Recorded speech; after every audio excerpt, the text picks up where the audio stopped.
High বন্ধুরা, ফটোশপের বাংলা টিউটোরিয়ালে আপনাদের স্বাগতম। আজ আমরা এই টিউটোরিয়ালে দেখব কীভাবে ফটোশপের মাধ্যমে সুন্দর ও নিখুঁতভাবে ব্যাকগ্রাউন্ড চেঞ্জ করা যায়। ফটোশপে কিন্তু বিভিন্নভাবে ব্যাকগ্রাউন্ড চেঞ্জ করা যায় বিভিন্ন টুলস ইউজ করে। আমরা এই টিউটোরিয়ালে বিভিন্ন টুলস মানে ফটোশপে যতগুলো টুলস দ্বারা আমরা ব্যাকগ্রাউন্ড রিমুভ করতে পারি সবগুলো টুলসেরই ব্যবহার দেখব। তো চলুন শুরু করি। তো প্রথমে আমরা ফটোশপটা ওপেন করি। তো এখানে আমরা কয়েকটি ছবি এনেছি কারণ হচ্ছে আমরা এখানে কয়েকটি টুলস দ্বারা ছবিগুলো হচ্ছে আমরা এডিটিং করব বা ব্যাকগ্রাউন্ড রিমুভ করব। তো এক একটি টুলসে যেহেতু এক এক রকমভাবে ব্যাকগ্রাউন্ড রিমুভ করা হয়, তাহলে আমরা একাধিক ছবি নিয়ে এসেছি যাতে আপনারা ভালো সুন্দরভাবে বুঝতে পারেন। প্রথমে আমরা যে ছবিটি দেখছি, এই ছবিটি দেখেন ব্যাকগ্রাউন্ড কিন্তু এক কালারের। ব্যাকগ্রাউন্ড এক কালারের যে ছবিগুলো আপনার ব্যাকগ্রাউন্ড চেঞ্জ করতে চান, এগুলো অতি সহজে ব্যাকগ্রাউন্ড চেঞ্জ করা যাবে। এটির জন্য আমরা ব্যবহার করব এই যে কুইক সিলেকশন টুলস আছে। এখানে আমরা রাইট ক্লিক প্রেস করব মাউসে, তারপরে এই যে ম্যাজিক টুলস আছে, ম্যাজিক হোয়াইট টুলস আছে।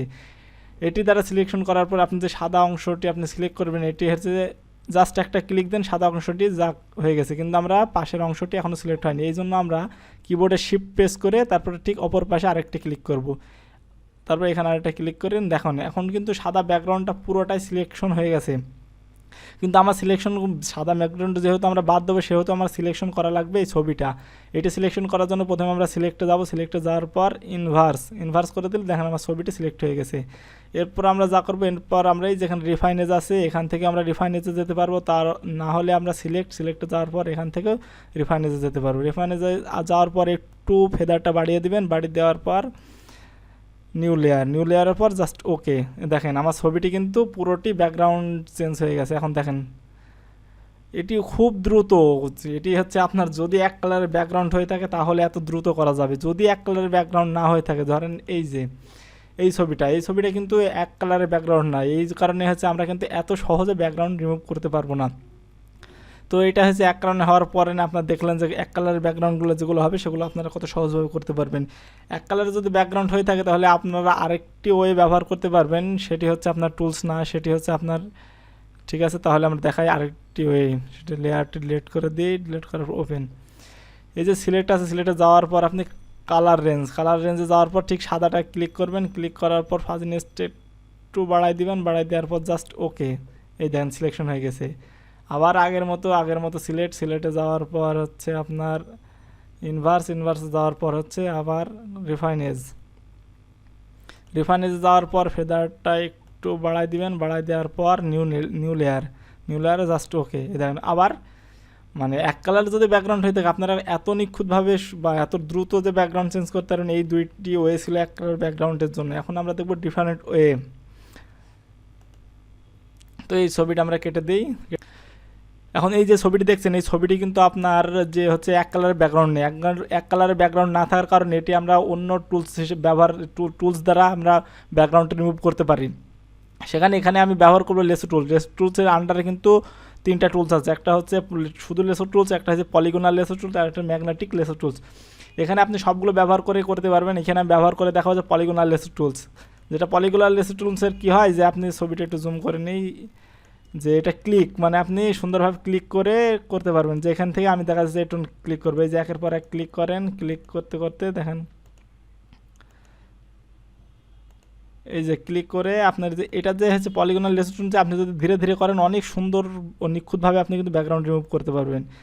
এটি দ্বারা অনেক ব্যাকগ্রাউন্ড রিমুভের কাজ করা হয়। তো এখানে আমি যেহেতু টিউটোরিয়াল সেহেতু অত নিখুঁতভাবে দেখাচ্ছি না, শুধু আপনাদের ওইটি দেখাচ্ছি যে আপনারা কীভাবে সুন্দরভাবে ব্যাকগ্রাউন্ড চেঞ্জ করতে পারবেন। জাস্ট এখানে এসে এই যে এখানে একটা ক্লিক মেরে এই যে যেখান থেকে শুরু করেছিলেন সেখানে ডবল ক্লিক করে দিলে এই যে আমার সিলেকশনটি হয়ে গেছে। এই সিলেকশনটা আবার আপনি এখান থেকে রিফাইনেজে যাবেন। রিফাইনেজে যাওয়ার পর একটু ফেদারটা বাড়িয়ে দিন। ফেদারটা বাড়িয়ে দিলে একটু স্মুথ দেখাই। আর যদি স্মুথনেস একটু বাড়িয়ে দিন, এগুলো বাড়িয়ে দিলে আরও সুন্দরভাবে দেখেন আমার ছবিটি কিন্তু। এখানে রিফাইনেজে একটু কাজ দেখিয়ে দিলাম আপনাদের। দেখেন মোটামুটি এত সুন্দরভাবে নিখুঁত, কিন্তু আমি এত সুন্দর দেখেন এটি কিন্তু অনেক সুন্দরভাবে মানে আপনার সিলেকশনটি হয়েছে। এটা যদি আপনি ধীরে ধীরে করতাম আরও সুন্দরভাবে করা সম্ভব হতো। দেখেন এখানে কিন্তু শুধু হাতটি ব্যাকগ্রাউন্ড এত সুন্দর হয়েছে, দেখেন এটি কিন্তু ধরার কোনো ওয়ে নেই, সুন্দর। তো এটি যেহেতু দেখালাম, এরপর হচ্ছে আপনাদের দেখাবো হচ্ছে এটা পলিগোনাল লেসো টুলস। আমি ব্যাক করলাম, আনডু করলাম। এখানে কিন্তু আমি ছবিটা আবার আনডু করলাম, ডিসলেক্ট করে নিয়ে এখানে আমরা দেখলাম যে হচ্ছে পলিগনাল লেস টুলস দ্বারা কীভাবে ব্যাকগ্রাউন্ড চেঞ্জ করা যায়।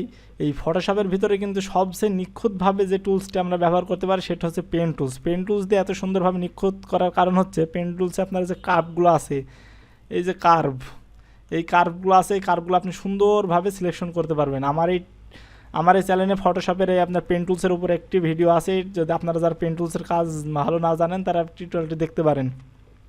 তো এখানে আমরা পয়েন্টগুলো সিলেক্ট করবো, এই যে কার্ভ আছে, কার্ভটা ক্লিক করার পর এই যে মাউসটা ধরে ড্র্যাগ করব, তাহলে দেখেন সুন্দরভাবে কিন্তু কার্ভ হয়ে গেছে। তারপর ফের আবার আরেকটি ক্লিক করব, আবার কার্ভ করব, দেখেন এটা কিন্তু সুন্দরভাবে কার্ভ হচ্ছে। এই জন্য হচ্ছে আপনার পেন টুলস দ্বারা সুন্দরভাবে নিখুঁতভাবে সিলেকশন করা যায়। পেন টুলসে যেহেতু আমার টিউটোরিয়ালে আমার চ্যানেলটি পেন টুলসের ওপর একটি টিউটোরিয়াল আছে, তো আপনারা দয়া করে টিউটোরিয়ালটি দেখে নিন। সেম একইভাবে সেম ওয়ে তারপর আপনি কি করবেন, এই যে একের পর এক ক্লিক করার পর সেম ওয়ে ক্লিক করার পর আপনার এখানে লাগিয়ে দেন, লাগিয়ে দেওয়ার পর রাইট ক্লিক করুন, রাইট ক্লিকের পর আপনি মেক সিলেকশন দেওয়ার পর ওকে, দেখেন সিলেকশন হয়ে গেছে। এভাবে আবার আপনি আগের মতো সিলেক্টে যেয়ে তারপর রিফাইনেজে যাবেন, রিফাইনেজে যাওয়ার পর এই যে ব্যাকগ্রাউন্ড রিমুভ করবেন। এটি কিন্তু খুব মানে নিখুঁতভাবে করার জন্য কিন্তু পেন টুলসটা সবসময় বেস্ট আমি মনে করি, কিন্তু আমি টিউটোরিয়ালের কারণে পেন টুলসের দীর্ঘ করলাম না, এই জন্য আমি এটি হচ্ছে শর্টকাটে দেখে দিলাম। আর যারা পেন টুলসের মানে অ্যাডভান্স কাজ শিখতে চান, আমার চ্যানেলে পেন টুলসের ওপর আরেকটি ভিডিও আছে, সেই ভিডিওটি দেখতে পারেন। তো এখন যে টুলসটা দেখাবো সেটি হচ্ছে আপনার হচ্ছে কুইক সিলেকশন টুলস, যেটার নামই কুইকে বুঝিয়ে দিচ্ছে যে আমাদের এটা দ্বারা অনেক দ্রুত আমরা কাজ করতে পারবো। তো নাম যেহেতু কুইক, একটু সাইজটা আবার কুইক, এটা দ্বারা আমরা দ্রুত সিলেকশন করতে পারবো, তার জন্য নাম দেওয়া হয়েছে কুইক। সত্যি এটি অনেক দ্রুত সিলেকশন করা যায়, শুধু যেখান থেকে আপনি সিলেকশন করবে, আমি এই যে এই ছবিটির ব্যাকগ্রাউন্ডটি চেঞ্জ করব, এই কারণে শুধু এটি ধরে ড্রাগ করতে থাকুন, শুধু ড্রাগ করে দিলাম,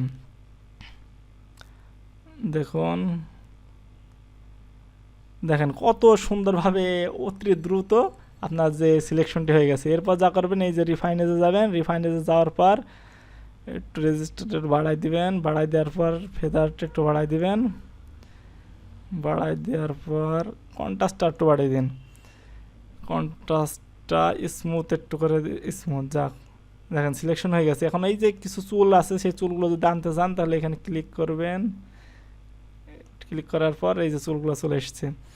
এরপর যা করতে হবে আবার আগের মতনই নিউ লেয়ারে যাওয়ার পর জাস্ট ওকে,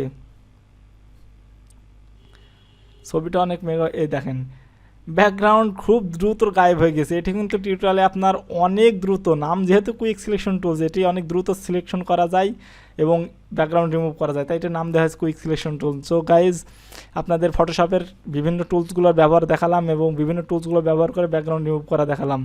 তো আজকে টিউটোরিয়াল এই পর্যন্ত, দেখা হবে আবার নতুন টিউটোরিয়ালে। টাটা।